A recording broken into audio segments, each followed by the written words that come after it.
É um prazer estar aqui com vocês hoje.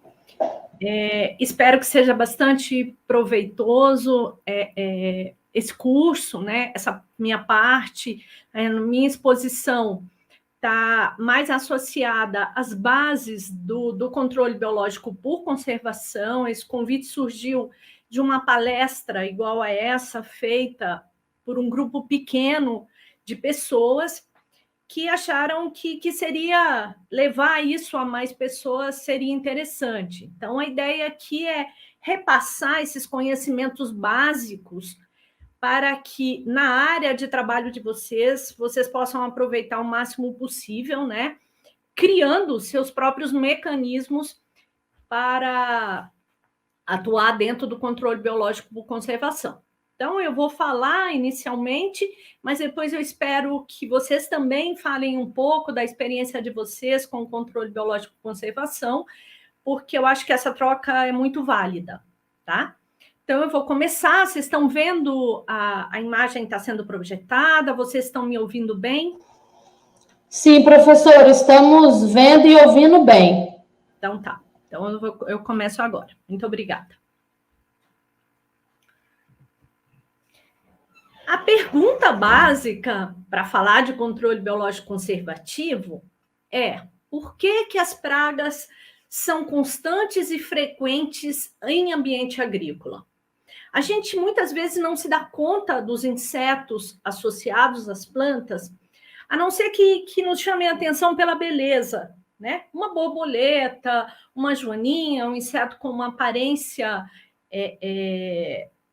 né, que nos inspira, geralmente chama atenção.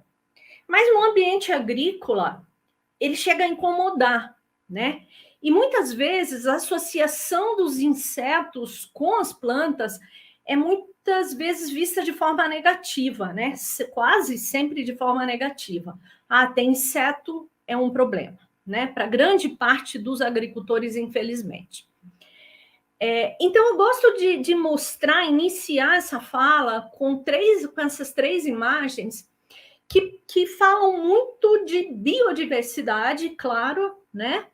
Um ambiente mais natural, com pouca intervenção humana, um ambiente de produção agrícola, agroecológica, nesse caso, um ambiente de produção orgânica, e, no fim, uma monocultura, né?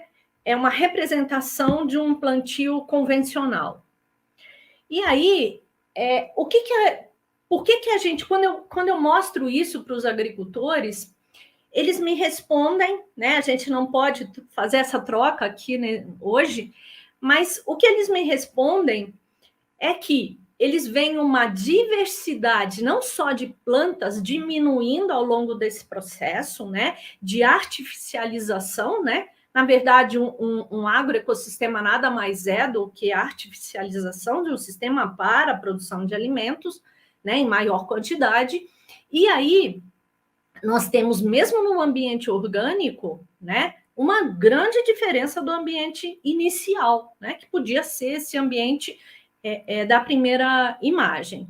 E os agricultores me respondem, então, que não só existe uma baixa diversidade de plantas na última imagem, mas também uma baixa diversidade de organismos em geral. Mas isso não está ali na imagem, né? Então, eu fico muito feliz que subentende-se que já existe um conhecimento do agricultor e que ele percebe, então, que a baixa diversidade de plantas traz também uma baixa diversidade, por exemplo, de animais, né? Incluindo aí alguns insetos. Então, o que se destaca nessa última imagem, provavelmente que está ali, que nós não estamos vendo claramente, é que existem muitas pragas. Pragas, entre aspas, né? Depois a gente vai falar um pouquinho mais sobre isso. E aqui a gente pode chamar de praga, porque nós estamos falando daqueles insetos que causam um dano econômico, tá? Por isso chamado de pragas. Então, nessa última imagem, provavelmente nós temos muito mais pragas, né? Esses insetos que estão em abundância, em número suficiente para causar um dano econômico. né, que necessite, então, de uma intervenção para controlá-la.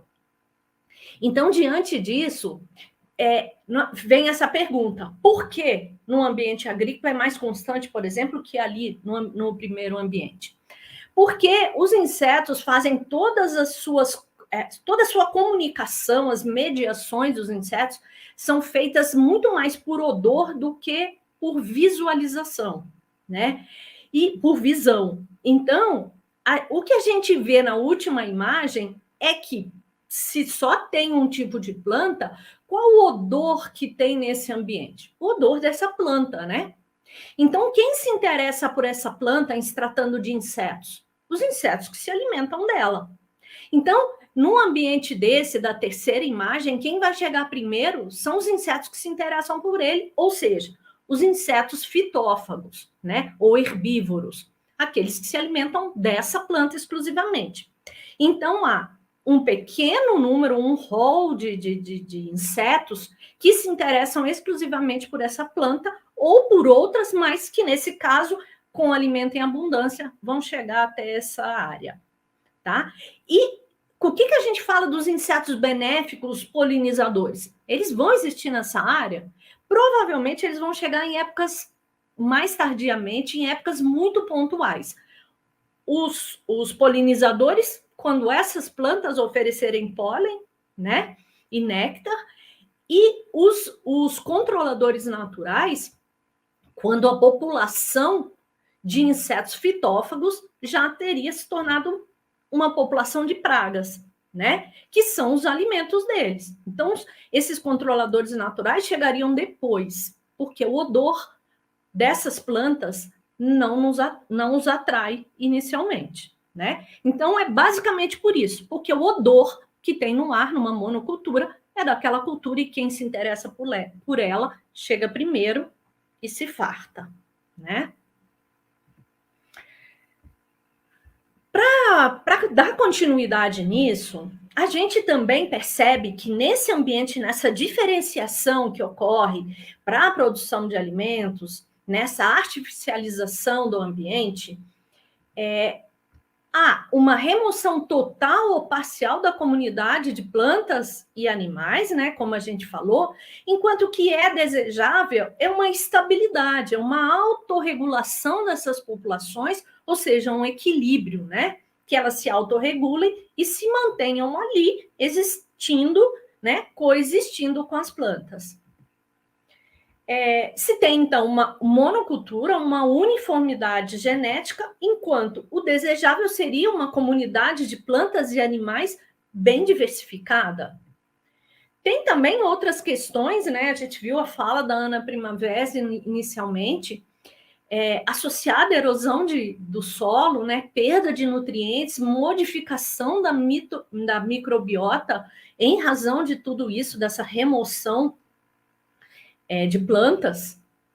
E, em se tratando de controle, de manejo de insetos fitófagos, há um uso geralmente indiscriminado de agrotóxicos, enquanto poderíamos muito bem usar, né, de uma contribuição de recursos naturais para esse controle.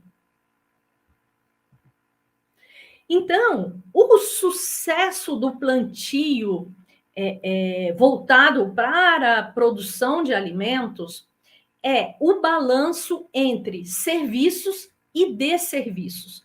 Então, em cada parte do manejo, desde que a gente começa a preparar o solo para o plantio, na escolha das espécies que vão ser usadas naquela área, elas passam por isso.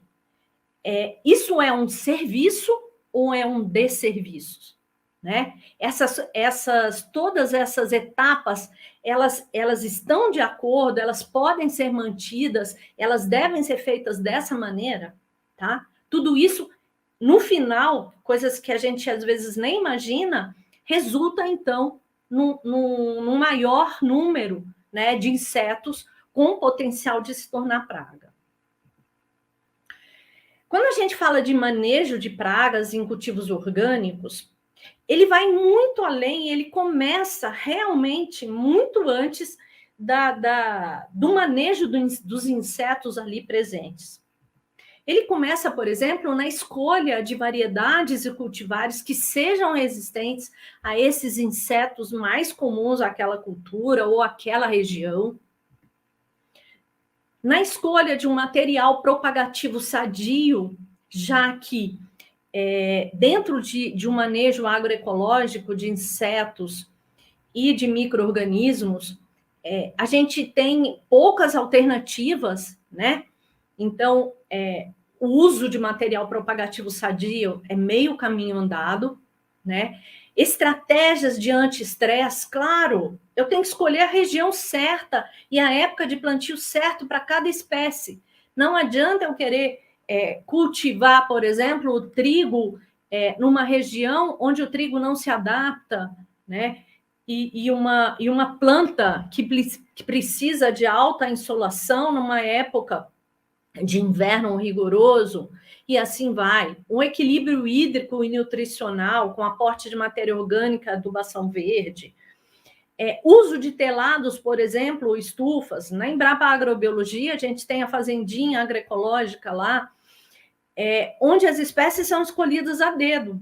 É um local de produção de hortaliças, mas que essa produção fica muito limitada a área que começa no outono até final e passa pelo inverno, né? E uma parte da primavera. Não é o ano todo, claro que no verão, em seropédica, não se dá para produzir alguma boa parte das folhosas. Então, a gente pode lançar uso de telados e estufas para que a planta, uma planta bem nutrida e em condições ideais, ela possa suportar o estresse, então, de ser alimentada por alguns insetos. O monitoramento da entrada de pragas deve ser constantemente realizado através de armadilhas. Existem armadilhas com atrativos alimentares ou com feromônios. Existem vários feromônios à disposição e eles devem ser utilizados para esse monitoramento. E, sim, no final de tudo, se pensar, então, em ferramentas de controle ou de manejo, né? Tudo começa com a cadeia alimentar, né? Onde, se a gente traçar um paralelo entre a natureza e o cultivo agrícola, nós vamos ter os níveis tróficos, né? Estando no primeiro nível trófico, as plantas e no ambiente agrícola vão estar ali tanto as plantas cultivadas como as não cultivadas. E numa relação de insetos com plantas, que é o objeto dessa nossa aula de hoje, nós teríamos, então, insetos presentes em vários estratos aí dessa cadeia alimentar, tá? Em diferentes níveis tróficos.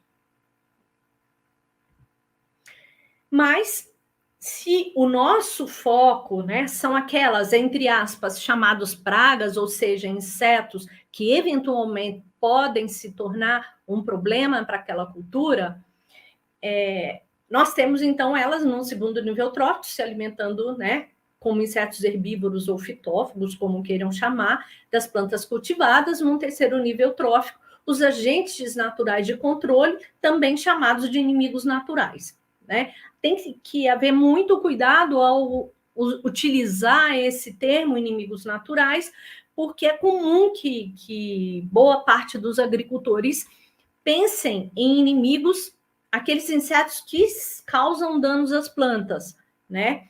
Mas isso é uma visão muito do homem, né? Do que lhe causa prejuízo. Então ele pensa, meu inimigo é aquele inseto, são as pragas aí, entre aspas, mas não, são os inimigos desses insetos que se alimentam de plantas, portanto, os agentes naturais de controle. Então, há uma forte relação entre um nível trófico e outro, e quando a gente fala de controle biológico de insetos, a gente fala, então, de 3 níveis tróficos. Não dá para falar de 2 níveis tróficos, de pragas e plantas cultivadas e não cultivadas, tá? A gente fala, então, desses 3 níveis e da interação entre esses 3 níveis. Então, se a gente for com foco muito nas plantas cultivadas, e voltando lá naquela situação de um monocultivo, tendo apenas a relação entre pragas e plantas cultivadas, tá, gente?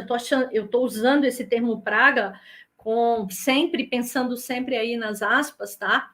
Numa situação de extrema em que as plantas já podem, os insetos ali presentes se alimentando estão num nível alto e que já podem ser chamados de pragas, tá? Então, quando eu tenho monocultura, eu tenho essa situação com grande frequência, porque eu estou pensando apenas na relação desses insetos com os cultivos, né, de interesse econômico, apenas o que me traz retorno financeiro. E aí o foco existe ali. Então, o que eu faço para eliminar esses insetos fitófagos? Esse quase sempre é o foco. E nessa, agricultores e técnicos perdem realmente o foco e a visão do que existe no entorno e da condição daquele local, né? Ela é muito mais ampla, ela é muito mais diversificada, e esse foco realmente tem que ser alargado, né? Pensado de uma maneira mais abrangente. Porque se eu penso dessa forma, o resultado é um aumento do número de insetos, não só daqueles que já existiam inicialmente, mas da presença de novos insetos, causando prejuízo a essas plantas cultivadas, e com um retorno completamente inverso àquele esperado, né? Onde tinha um stand super uniforme e inicialmente desejado, a gente começa a ter plantas com baixo crescimento, com problemas de viroses, por exemplo, causando nanismo, plantas que não se desenvolvem porque toda a energia está em suprir o que está sendo demandado, né, pelos insetos que estão ali se alimentando, ou são vetores de micro-organismos que causam doenças. Mas o único caminho é realmente tirar esse foco e colocar nos agentes naturais de controle, que nada mais é do que o chamado controle biológico de pragas ou controle biológico de insetos. Quando a gente já fala em controle, gente, a gente quase que automaticamente se coloca associado a insetos pragas, tá? Então, muitas vezes eu vou chamar de praga por causa disso, porque está demandando um controle, já não é mais um manejo, não é uma convivência, muitas vezes eu já estou convivendo com um nível de insetos acima do desejável. Mas esse controle biológico, como é que ele pode ser usado? Ele pode ser usado basicamente de duas maneiras. De uma forma curativa, tá? Que é chamado de controle biológico aplicado ou também aumentativo, onde há uma liberação de predadores e parasitoides. Esses predadores e parasitoides são os agentes de controle biológico criados em biofábrica, em condições controladas, tá? E eles geralmente são exóticos, mas algumas vezes podem ser também nativos. Geralmente, e quase sempre, eles são específicos daquele inseto fitófago, tá? Ele vai fazer um controle não de uma área ou de um grupo grande de insetos, mas de um inseto específico, e tem uma ação sobre determinada praga por causa disso, tá? Não podemos esperar mais do que isso. A maneira como há essa liberação de organismos para fazer esse controle biológico aplicado, ela é muito diversificada. Isso vai depender de como ele é produzido e como ele é comercializado.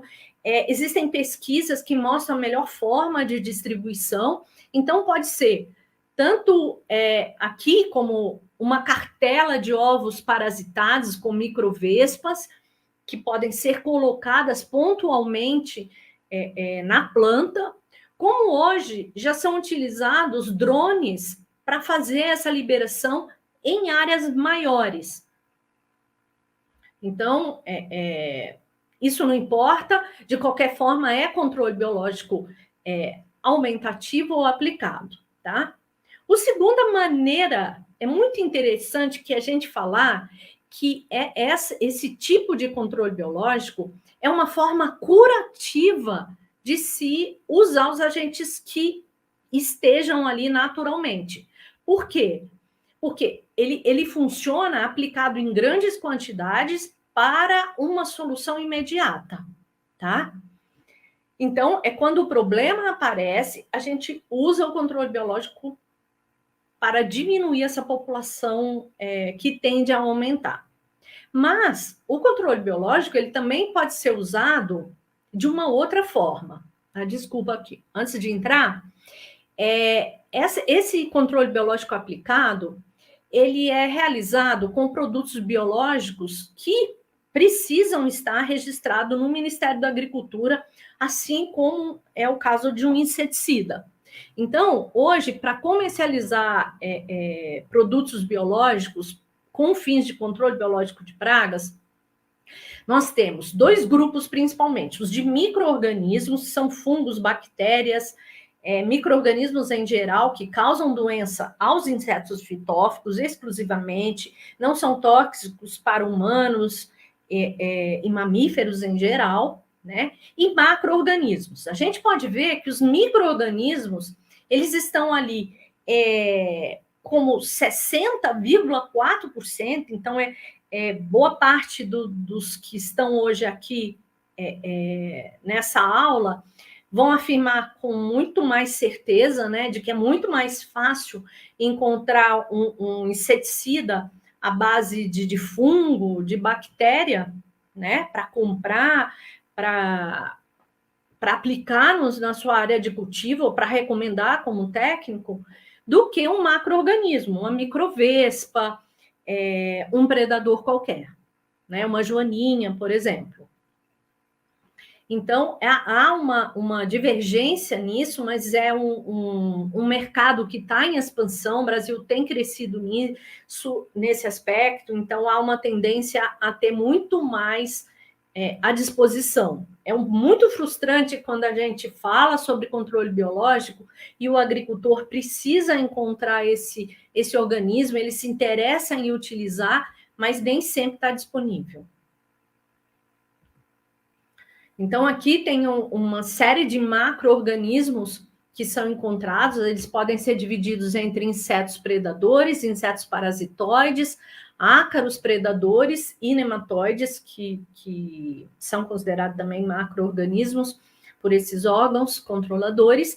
Então, vocês veem que a cartela é muito pequena hoje de organismos disponíveis para uso em controle biológico curativo. Mas, como eu disse, o controle biológico ele pode ser utilizado de uma forma preventiva, que é através do controle biológico por conservação, que é o tema de hoje, né? Essa forma de controle biológico, ele trata de um equilíbrio com a população local de insetos. Então, ele não prevê a introdução de insetos, ele prevê a introdução de plantas, a diversificação de plantas, com fins nos insetos que já estão presentes naquele local. Portanto, a gente trata muito mais de organismos nativos do que organismos exóticos. Geralmente, em controle biológico por conservação, a gente espera a contribuição de inimigos naturais generalistas, né? Ou seja, que tem ação sobre várias pragas e não numa praga pontual, mas também esse tipo de controle biológico pode ser voltado para a atração de micro-organismos parasitoides, tá? Para um manejo constante do sistema de produção. É constante porque eu estou pensando em prevenção. Então, eu faço isso lá no início. Quando eu começo a pensar na minha área de produção, eu já penso em que plantas eu vou colocar que desempenham essa função de atrair, de conservar os agentes de controle biológicos locais. A gente se baseia para fazer o controle biológico em alguns fatores que hoje já são conhecidos. Que as plantas, elas são fonte de alimento para os organismos que fazem o controle biológico, né? Esses organismos, antes se achava que eles dependiam exclusivamente de outros insetos, que a sua alimentação era baseada exclusivamente em outros insetos, mas não, hoje se sabe que a néctar e pólen podem oferecer, são fonte de alimento para esses organismos que fazem o controle biológico, além das presas, no caso dos predadores, e dos hospedeiros, no caso dos parasitoides. Mas as plantas também, elas oferecem um local para acasalamento desses indivíduos.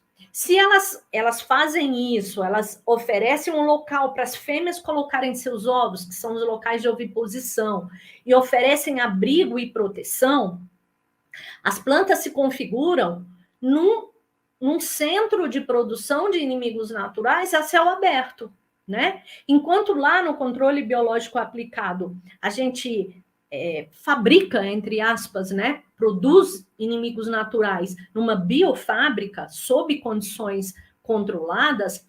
No caso do controle biológico por conservação, essa criação é feita ali mesmo, num ambiente de produção. A gente tem que considerar que os adultos de predadores e parasitoides, eles vão usar esse pólen como uma fonte de proteína e o néctar, principalmente como fonte de carboidrato, para sua alimentação. Isso acontece principalmente com os adultos, porque as formas jovens, elas dependem mais da presença de outros insetos, embora em pesquisa já se tenha provado que predadores se desenvolvem se alimentando somente de pólen e néctar, tá? E que ele também pode sobreviver, então, mesmo na falta da sua presa, do seu hospedeiro. Para que serve o pólen e néctar? Ele é sempre necessário? Algumas vezes, sim, ele pode ser essencial. Outras vezes, ele é apenas suplementar.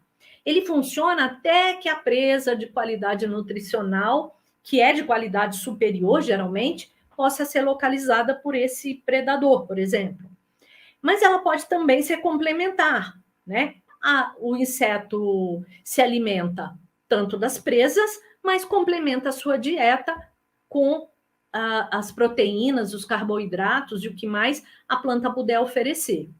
Isso traz uma grande longevidade, um aumento da longevidade dos inimigos naturais, a fecundidade aumenta, isso é muito bom, porque insetos mais fecundos vão se reproduzir mais, né? Aumentando cada vez mais o número de insetos que gostaríamos que se mantivessem na nossa área de produção, né? E é interessante que também o número de fêmeas é afetado por essa alimentação de pólen e néctar. Aumenta o número de fêmeas produzidas. E quando a gente pensa em parasitismo, vamos pensar que são as fêmeas que, além de colocar os ovos, né, aumentar o número de indivíduos, são elas que fazem o controle, que é o nosso objetivo aí, aumentar esse número de insetos, né, fazer o controle biológico dos fitófagos na área de produção. Então, é bastante interessante a contribuição que o néctar e pólen pode dar aos inimigos naturais. Então, a gente deve sempre pensar que o controle biológico de conservação, ele vai ser mais efetivo quanto mais eu diversificar o sistema com plantas que ofereçam pólen e néctar, né? Porque nem sempre o pólen pode estar acessível, mas o néctar pode não estar. Então, a arquitetura da flor, nem sempre ela torna disponível para aquele inseto o néctar e o pólen. Existem nectários, a planta é uma ótima produtora de néctar, mas o inseto, pelo seu tamanho, pela localização do nectário, ele não alcança esse alimento.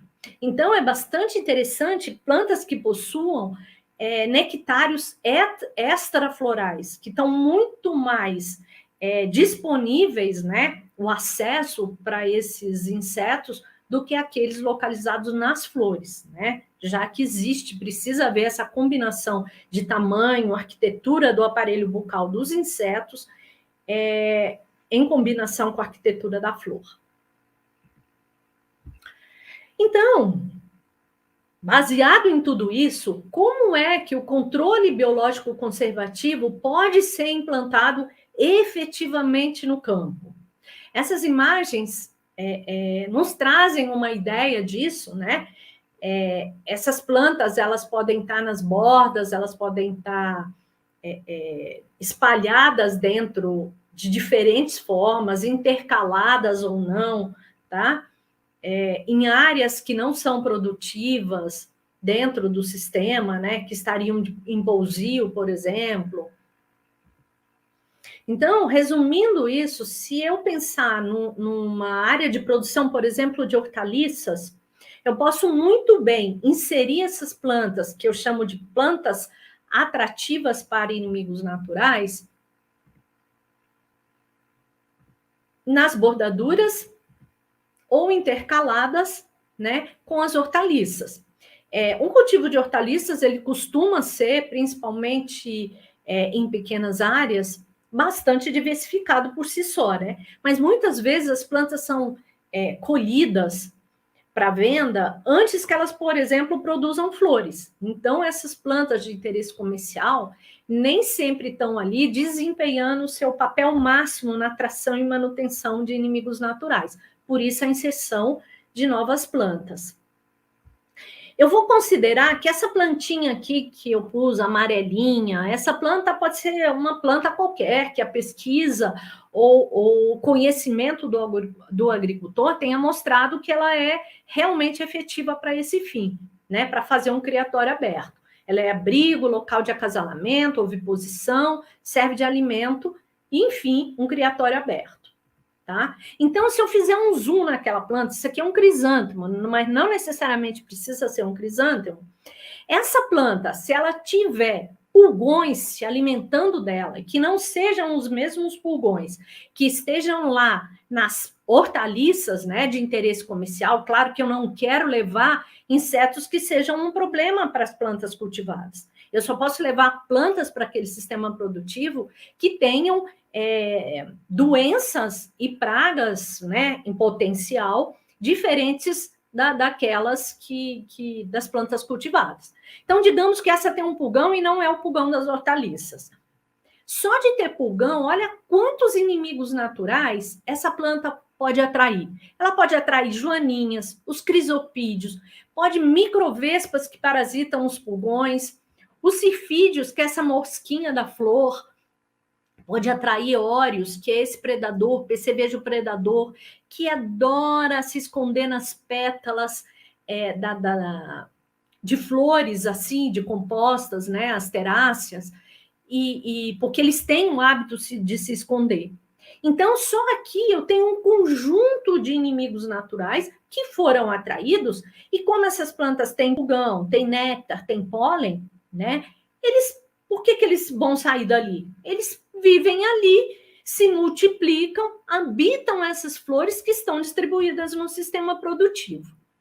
E quando começar a ocorrer, surgirem insetos fitófagos também na alface, na couve-flor, na cenoura que eu estou produzindo nesse sistema, o que acontece com esses inimigos naturais que estão vivendo nessas plantas que eu inseri? Aqui estão representados vespinhas, aranhas e joaninhas, como qualquer outro inimigo natural que fosse atraído por essas plantas, tá? Então, à medida que os insetos começam a surgir nas plantas cultivadas, o que eu espero é que os insetos que moram ali nas plantas inseridas se espalhem e comecem a fazer o controle biológico. Então, imaginem que se eu dependesse de plantas que estão muito longe desses cultivos, estão a alguma distância, esses inimigos naturais chegariam um pouco atrasados e daria chance para que as plantas inseridas, as plantas cultivadas, tivessem problemas maiores com os insetos fitófagos. Mas se eles estão ali, tão próximos, a tendência é que esse cultivo, esse controle, ocorra com eficiência muito maior, vocês não acham? Então, o que eu tenho que fazer é um plano para o estabelecimento do controle biológico conservativo, o que eu chamo de ecoengenharia, tá? As plantas usadas com esse propósito de ecoengenharia, elas podem ser classificadas em 4 categorias. As plantas atraentes para inimigos naturais, as plantas que são armadilhas, ou seja, elas atraem as pragas e para aquele local específico, eu posso espalhar nessa área e eu faço o controle apenas aonde elas estão, antes que elas se espalhem para as plantas cultivadas. Então, elas funcionam como para capturar as pragas. Eu posso usar plantas que são repelentes de pragas e eu posso usar as plantas que funcionam como barreira, que vão prevenir a entrada de pragas, principalmente aquelas que vêm na corrente de vento, por exemplo, tá? O nosso foco é muito mais nas plantas atraentes, porque o meu objetivo no controle biológico principal é atrair inimigo natural, o que não impede, então, que eu use todas essas 4 plantas para fazer a ecoengenharia, tá? Com fins de controle biológico, por conservação. Então, eu posso usar bordas de cultivos com plantas, pode ser gramíneas nativas, flores silvestres, usando, claro, plantas mais baixas na parte interna, para não haver sombreamento da cultura principal, misturadas com plantas mais altas, externas, que sirvam como quebra-vento. Eu posso usar faixas de plantas insetários, são essas plantas atrativas. Elas podem até ser temporárias, dependendo do cultivo. Se for um cultivo de ciclo curto, né? Elas podem estar dentro do cultivo, como eu já disse, espécies anuais de baixo custo, com rápida floração, para obter esse resultado antes que a cultura principal saia, né? Mas eu também posso usar esse artifício em culturas perenes ou semiperenes, tá? Uma outra tática é a manutenção das plantas de crescimento espontâneos, né? Principalmente aquelas que são mais atrativas para inimigos naturais.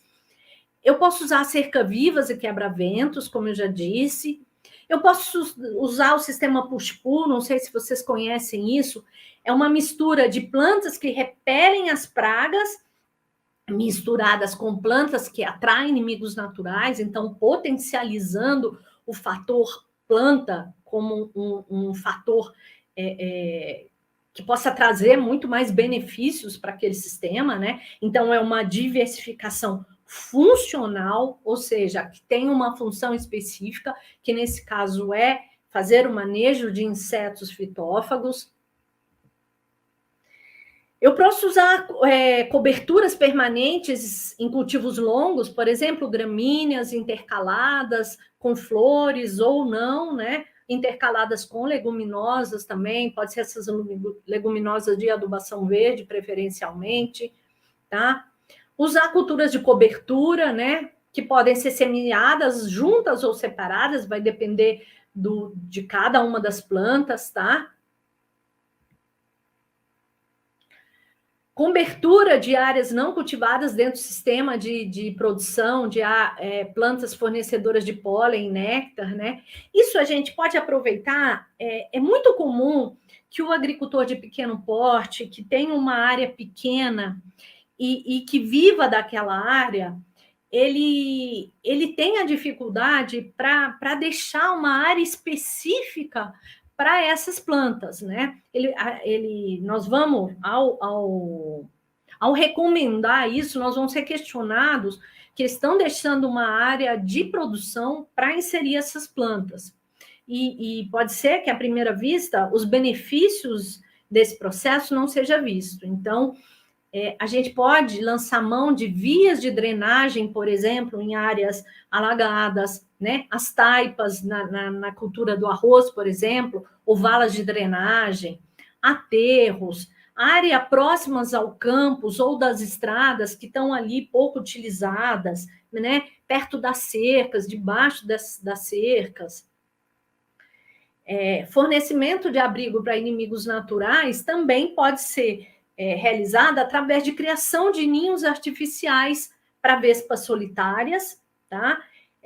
Caixas, por exemplo, de polinizadores, e também bancos de besouros. Bancos de besouros é uma técnica milenar usada pelos chineses, onde eles deixam palha ou gramíneas no meio do cultivo, áreas dessa forma, assim como eles criam buracos para anidação de aranhas, né, que são predadoras generalistas, controladoras excepcionais de insetos fitófagos.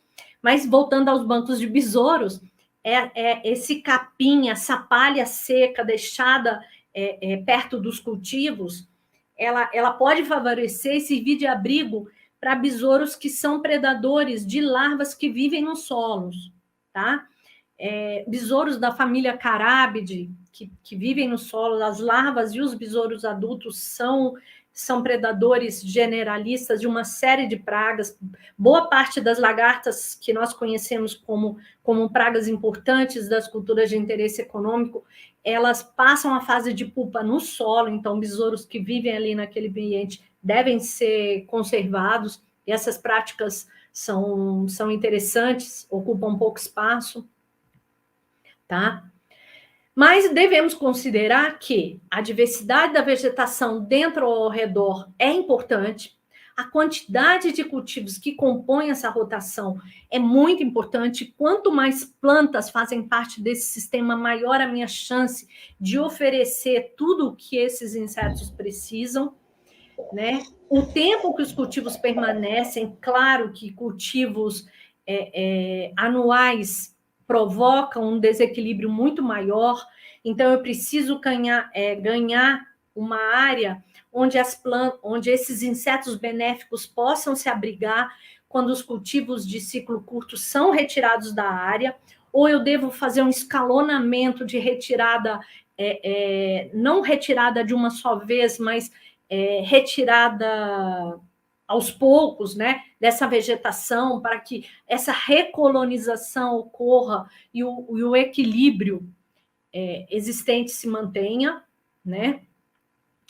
É muito importante a presença de vegetação nativa, mas a gente vê que isso tudo depende de qual cultura. A gente vê que, por exemplo, arroz, a contribuição da vegetação nativa, por exemplo, se for de árvores, ela talvez não tenha uma contribuição tão grande, então eu não preciso me preocupar de deixar ali árvores. Café, por exemplo, muitas vezes eles vão se beneficiar para anidação de vespas, por exemplo, pode ser interessante. Então, mas para o arroz, por exemplo, se eu colocar nas taipas, nas valas ali de drenagem, algumas plantas que têm um porte mais baixo, elas são talvez mais interessantes do que as árvores. As árvores podem beneficiar diretamente os cultivos que estiverem próximos dela, outros tipos de cultivo. Então, é a gente aproveitar o melhor, deixar perto das árvores o que se beneficia delas, tá? E inserir plantas de porte mais baixo ali onde os cultivos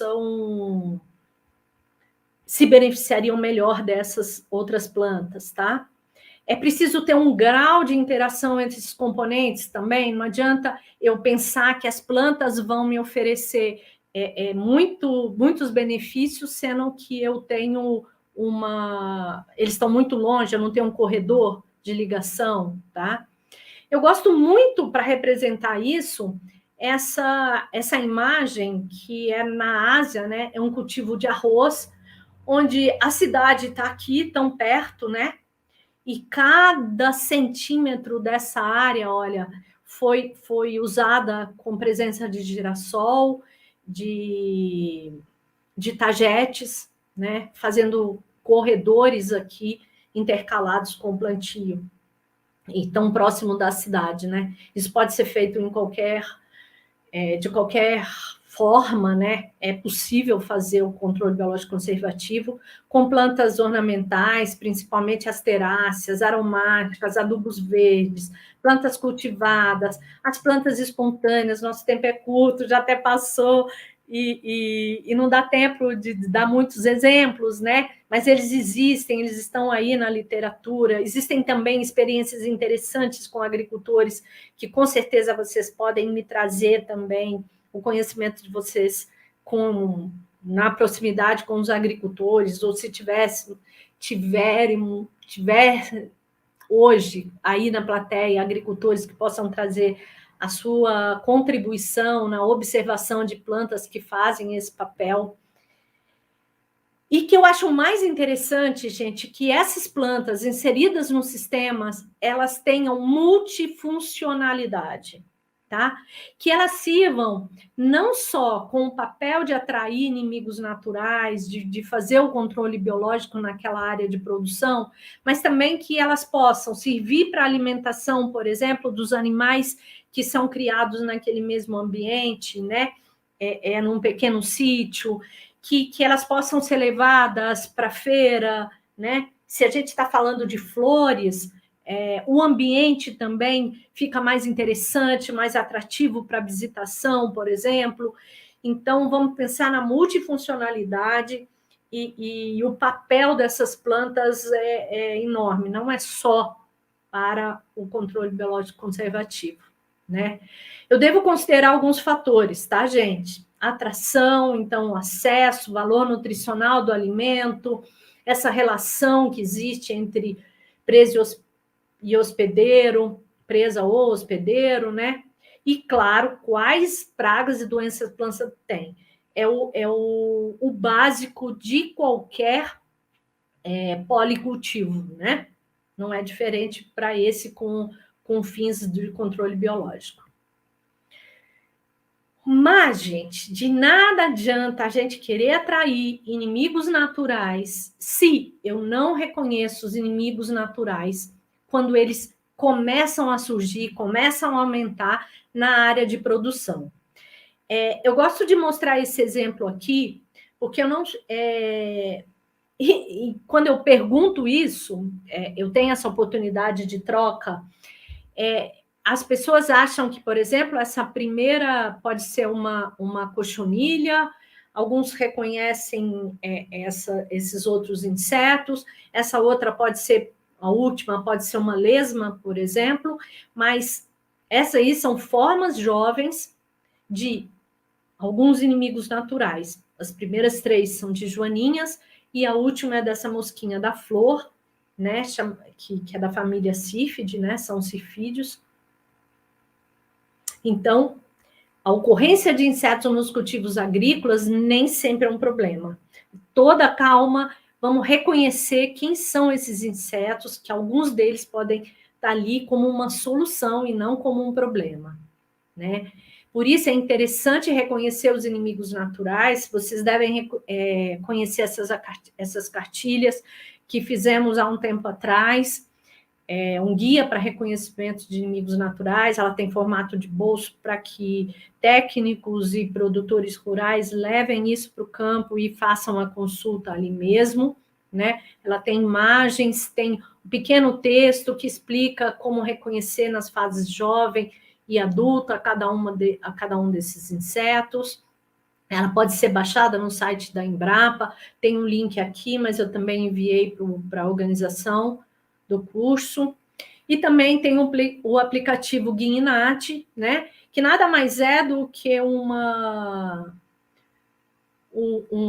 irmão mais novo, né, daquela cartilha impressa, né? Ele tem basicamente as mesmas informações, mas um rol maior de imagens para serem consultadas e comparadas em pleno campo. Uma vez instalado esse aplicativo, você não precisa de sinal de internet, o que é muito bom, porque muitas vezes no campo o sinal de internet falha, né?